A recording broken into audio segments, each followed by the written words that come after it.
I think इस exam में क्या करना है ये सब बता रहे हैं, क्या नहीं करना है कुछ चीज़ें हैं जो बहुत इंपॉर्टेंट है।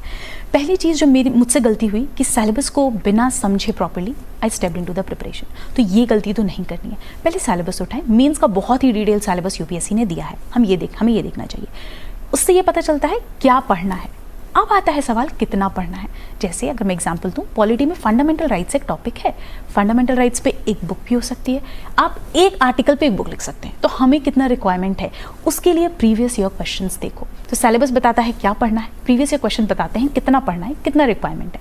ये दो चीज़ों के बाद तीसरी चीज़ आती है बेसिक्स, एंड बेसिक्स के लिए आई थिंक एनसीईआरटी से बेहतर कुछ नहीं है। अब मैं ये बिल्कुल नहीं कहती कि 6 से 12 की सारी एनसीईआरटी पढ़नी है, कुछ स्पेसिफिक कुछ बेसिक्स हैं जिनको आपको रेफर करना है, बहुत ही limited number of standard books.